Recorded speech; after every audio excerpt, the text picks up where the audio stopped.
வணக்கம் நண்பர்களே. பொதுவாக ஜீவராசிகள் எல்லாமே தன்னுடைய பிழைப்பிற்காக தன்னுடைய ஜீவனத்திற்காக ஏதாவது ஒரு செயல்களை செஞ்சுக்கிட்டு தான் இருக்கும். ஆனா எல்லா ஜீவராசிகளுக்கும் ஒரே மாதிரியான காரியங்கள் அப்படிங்கிறது கிடையாது. ஒவ்வொரு ஜீவராசிகளுமே ஒவ்வொரு விஷயங்கள ஸ்பெஷலிஸ்டாக இருக்கும். மனிதர்களுக்கும் அப்படித்தான்.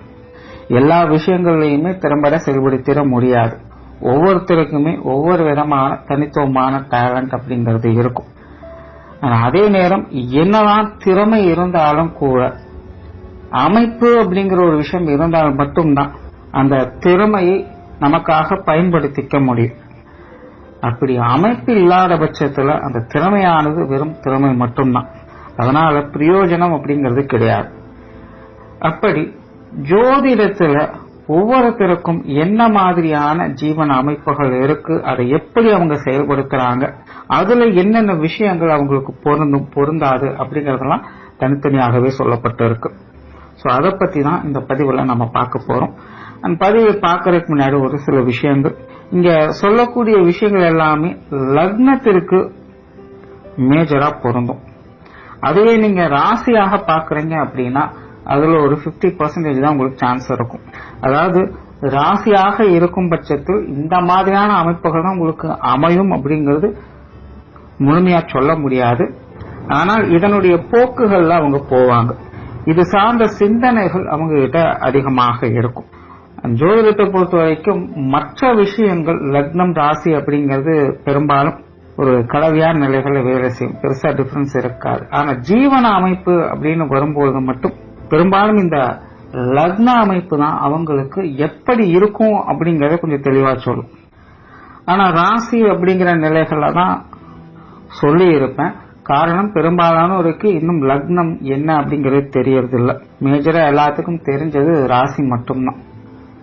சோ அதனால முடிஞ்ச அளவுக்கு இத பாக்குறத லக்னமா பாருங்க. இல்ல ராசி மட்டும்தான் எனக்கு தெரியும், ராசி மட்டும்தான் பாக்குறேன் அப்படிங்கிற பட்சத்துல இங்க சொல்லக்கூடிய விஷயங்கள் அப்படியே உங்களுக்கு இருக்கும் அப்படின்னு சொல்ல முடியாது. பட் இதன் வழியில நீங்க போவீங்க அப்படின்னு ஒரு அர்த்தம். சோ இதை கொஞ்சம் மைண்ட்ல வச்சுக்கோங்க. இனி மேற்கொண்டு உங்களுடைய ராசி லக்னம் எப்படி இருக்கு அப்படிங்கறத பார்க்கலாம். மகரம், மகர லக்னம் மற்றும் மகர ராசி. பொதுவாக இந்த ஜீவன அமைப்பு அப்படிங்கும் பொழுது மகரத்தை பற்றி தனியாக பேச வேண்டியதற்கு எதுவும் இல்லை. காரணம் என்னன்னா காலக்கணிதத்தின்படி இந்த மகர ராசி தான் ஜீவன அமைப்பாகவே வரும். அதனாலதான் மகர ராசிக்காரங்க மகர லக்னக்காரங்க எல்லாரையுமே எப்பவுமே சுறுசுறுப்பானவங்க, தொடர்ந்து வேலை செய்து கொண்டே இருப்பாங்க, உழைப்புக்கு பேர் போனவங்க, சாமர்த்தியசாலிகள், புத்திசாலிகள், காரியவாதிகள்னு பல நிலைகளும் அவங்கள பற்றி சொல்றது. அதனால பொதுவாகவே இந்த மகர ராசி மகர லக்னத்தில் பிறக்கக்கூடியவங்க ஜீவனம் நடத்துவதற்காகவே பிறப்பெடுக்கக்கூடியவங்க.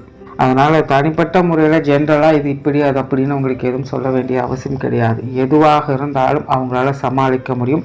எல்லா விஷயங்களுமே அவங்க திறன் பெற்றவங்களா தான் இருப்பாங்க. சுய ஜாதக ரீதியாக எந்த கிரக அமைப்புகள் அவங்களுக்கு ரொம்பவுமே பலமுள்ளதாக இருக்கோ அது சார்ந்த விஷயங்களை முன்னெடுத்து அவங்க செய்யக்கூடியதாக இருப்பாங்க. மற்றபடி இந்த ஜீவன அமைப்புன்னு வரும்போது பெரும்பாலும் இவங்க எல்லா விஷயங்களுமே ஸ்பெஷலிஸ்டாக தான் இருப்பாங்க. ஸோ எப்படியே ஏதோ ஒரு விஷயங்களை செய்து தன்னுடைய பிழைப்பை நடத்தி கொள்ளக்கூடிய திறன் இவங்களுக்கு இயற்கையாகவே உண்டு. எதுல குறை நிறைய இருக்குதோ இல்லையோ இந்த விஷயங்களை எந்த ஒரு பெரிய குறையும் இவங்களுக்கு அவ்வளவு சீக்கிரம் வர்றதில்லை.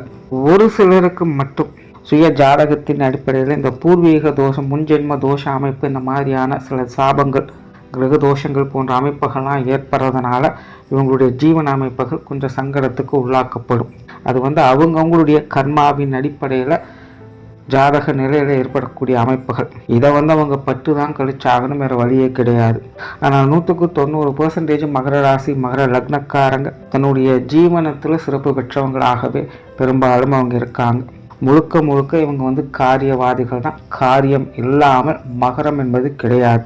ஒரு நிமிஷம் கூட அவங்களால சும்மா இருக்க முடியாது. எப்பவுமே அவங்களுடைய வேலைகளை பற்றி அவங்க அசை போட்டு கொண்டே இருப்பாங்க. அடுத்த இலக்கு என்ன அப்படிங்கிறத பத்தி யோசிச்சுக்கிட்டே இருப்பாங்க.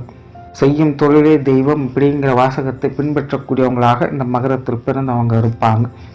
ஜீவனத்தை பொறுத்த வரைக்கும் இவங்களுக்கு எல்லா விஷயங்களுமே பொருந்தும் அப்படின்னு முன்னாடியே சொல்லிட்டேன். ஸோ சுய தொழில் ஆகட்டும், வேலை அமைப்புகள் ஆகட்டும், எல்லாத்துலேயுமே மகரம் ஒத்துப்போகக்கூடியது தான். அவங்களுக்கு எதில் ஆர்வம் அதிகமாக இருக்கோ அதை தாராளமாக அவங்க எடுத்து செய்யலாம். இதுதான் பெஸ்ட்டு, இதுதான் பெஸ்ட்டு அப்படின்னால தனியாலாம் எதுவும் கிடையாது. மகரத்தை பொறுத்த வரைக்கும் காரியம் அப்படிங்கிறது தான் முக்கியம்.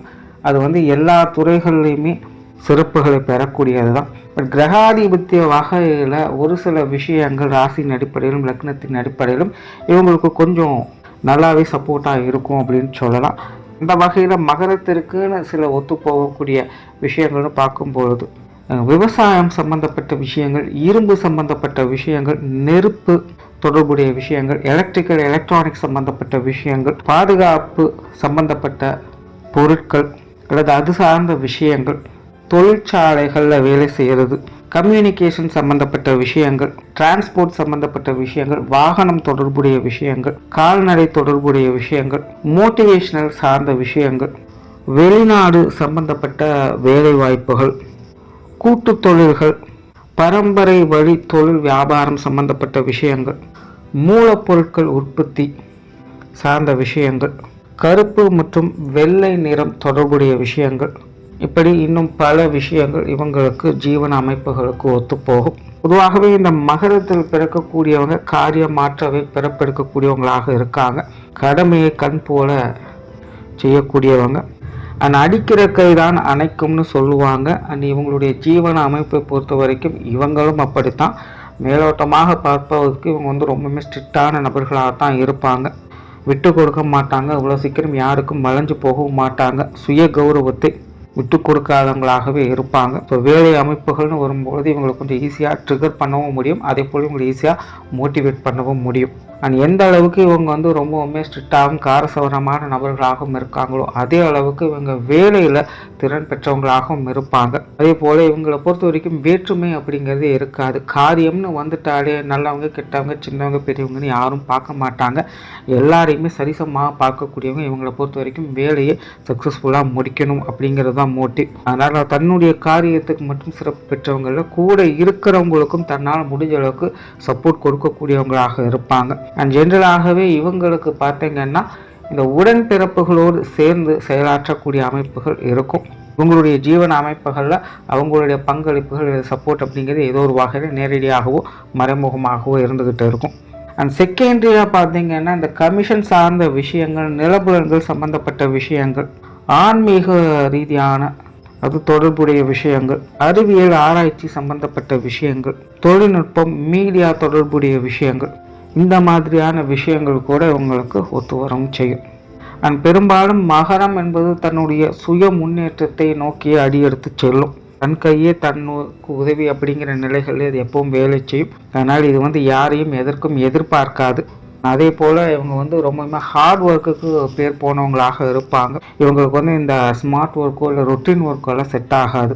கடுமையாக உழைக்கக்கூடியவங்களாக இருப்பாங்க. நேரங்காலம் பார்க்காம உழைக்கக்கூடியவங்களாக இருப்பாங்க. உடல் வருத்தி உழைக்கக்கூடியவங்களாக இருப்பாங்க. தெய்வத்தால் ஆகாதெனினும் முயற்சித்தால் மெய்வருத்த கூலி தரும் அப்படிங்கிறது இவங்களுக்கும் முழுமையாக பொருந்தும். அதையே முழு சித்தாந்தமாக எடுத்துக்கொண்டு செயல்படக்கூடியவங்களாகவும் இருப்பாங்க. இவங்களை பொறுத்த வரைக்கும் செய்யும் தொழிலே தெய்வம் என்று இருக்கக்கூடியவங்க. எத்தனை விஷயங்கள் இவங்களை சுற்றி இருந்தாலும் இவங்களுடைய முக்கிய கவனம் இவங்களுடைய செய்யக்கூடிய காரியங்களில் தான் இருக்கும். பெரும்பாலும் இந்த விஷயத்தில் இவங்க லட்சியவாதிகளாகவே இருப்பாங்க. அதனாலேயே நிறைய மகர ராசி மகர லக்னக்காரங்களுக்கு அவங்களுடைய ஜீவன அமைப்புகள் நிறைய சோதனைகள் என்பது கண்டிப்பாக இருக்கும்.